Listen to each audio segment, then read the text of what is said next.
From Portland, Oregon, this is Democracy Now! In Egypt, the United States followed a standard operating procedure. There's a standard procedure when one of your favorite dictators gets into trouble. First, you support him as long as possible. But if it becomes really impossible, say the army turns against him, then you send him out to pasture and get the intellectual class to issue ringing declarations about your love of democracy, and then try to restore the old system as much as possible. Who owns the world? With the presidential election less than 2 weeks away, we turn to a major new address by Noam Chomsky on pressing topics not addressed: presidential campaign, climate change, Latin America's break with the United States, the Arab Spring, and the danger nuclear weapons already pose in the Middle East. Unlike Iran, Israel refuses to allow inspections at all, refuses to join the Non-Proliferation Treaty, has hundreds of nuclear weapons, has advanced delivery systems. Also, it has a long record of violence and repression. All that and more coming up.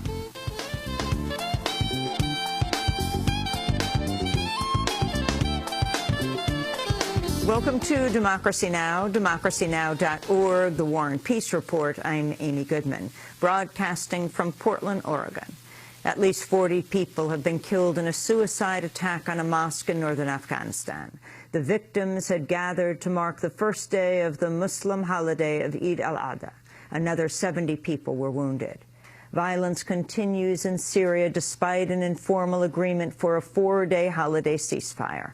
Clashes erupted between government forces and rebel fighters earlier today near a northern military base. A number of anti-regime protests have been held across Syria, with troops firing tear gas and live rounds to disperse demonstrators in several areas. On Thursday, a UN spokesperson for Secretary General Ban Ki-moon said the ceasefire marked a critical juncture for the Syrian conflict. The Secretary General welcomes the reported announcements about a suspension of violence during the Eid holiday. Obviously, the world is now watching to see what will happen on Friday morning.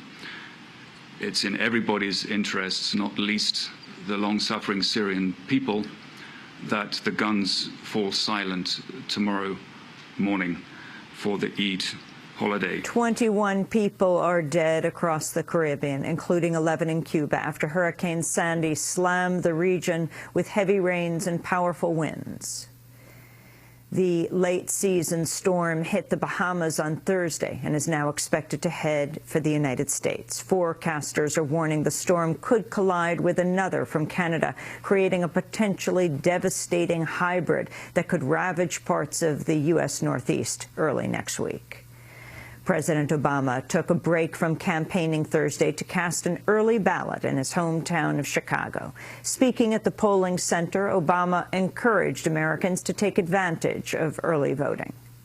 For all of you who have not yet early voted, I just want everybody to see what an incredibly efficient process this was, thanks to the outstanding folks who are at this particular polling place. Obviously, folks in Illinois can take advantage of this, but all across the country, we're seeing a lot of early voting. It means you don't have to figure out whether you need to take time off work, figure out how to pick up the kids, and still cast your ballot. If something happens on Election Day, you will have already taken care of it. If it's bad weather, you won't get wet. Or in Chicago, snowy. This was really convenient. Campaigning, meanwhile, in Ohio, Republican nominee Mitt Romney predicted to supporters his election would mean an increase in workers' take-home pay. The president doesn't have a plan to get America working again. We have a 5-point plan I'll tell you about in a moment that's going to get more jobs and more take-home pay, and that's what America needs, and that's why we're going to get elected.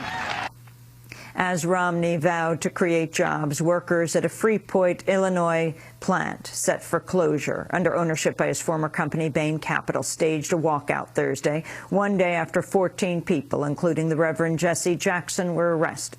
Workers have staged an encampment called Bainport across from the Sensata Technologies plant to protest plans to move the factory to China, ending 170 jobs. A federal appeals court has rejected the group Planned Parenthood's challenge of a funding ban in Texas. Texas has sought to cut payments to Planned Parenthood and exclude it from a government-funded health program for low-income women because it also provides abortions. The Texas program offers cancer and health screenings as well as birth control services to some 130,000 low-income women, about 40% of whom are served through Planned Parenthood. But on Thursday, the Court of Appeals for the Fifth Circuit in New Orleans declined to reconsider an earlier ruling upholding the ban.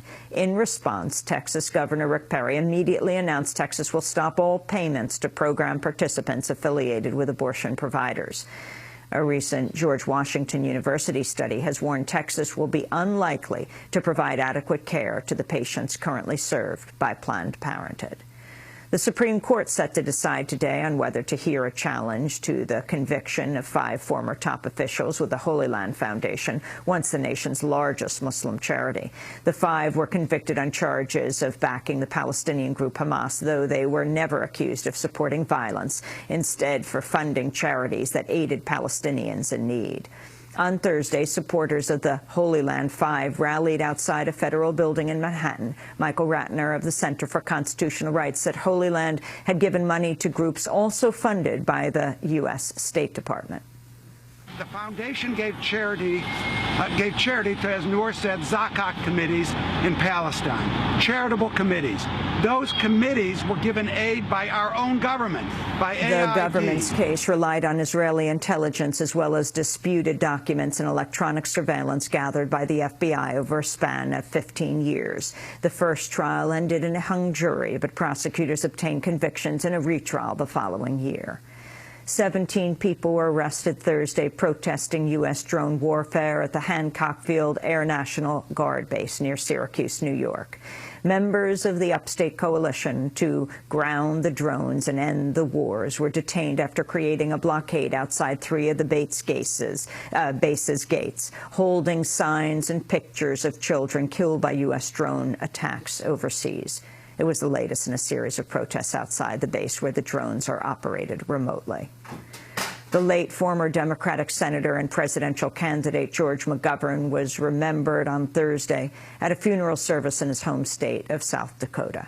McGovern, best known for running on an anti-war platform against President Richard Nixon in 1972, died Sunday at the age of 90. Speakers at Thursday's service included Vice President Joe Biden. And students at Wesleyan University in Connecticut are continuing to protest against the school's decision to change its admission practices by ending what's known as need-blind admissions. Qualified students now face possible rejection if they're deemed unable to pay full tuition, now around $60,000 a year, making it one of the most expensive schools in the country. Students say the new policy will target the poor and middle class. Today is to stand in opposition to proposed cuts to the need-blind financial aid policy. Essentially what that allows the admissions office here to do, and in other places, is to actively discriminate against applicants based on their socioeconomic class. This is a decision that was made behind the backs of students, without transparency, behind closed doors, at a time when most of the students weren't even on campus to know about it. On Saturday, Democracy Now! Fellow Nemo Allen attempted to interview Wesleyan President Michael Roth about the policy change after the school's football game. Roth refused to answer questions, then grabbed Nemo Allen's microphone and walked away with it. Has there been a total lack of transparency with this decision being made? President Michael Roth of Wesleyan University. Why do you think that? Why has there been a total lack of transparency with the? There has been a lot of transparency. There has been a lot of transparency. There has been? Yeah.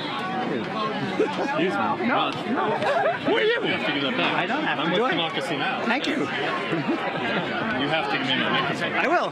Well, we're going to walk over. We're not going to walk over to the media relations. Wesleyan President Michael Roth eventually returned the microphone after being instructed to do so by a police officer.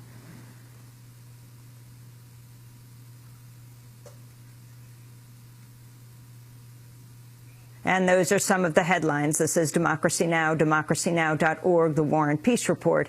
I'm Amy Goodman. We're on the road in Portland.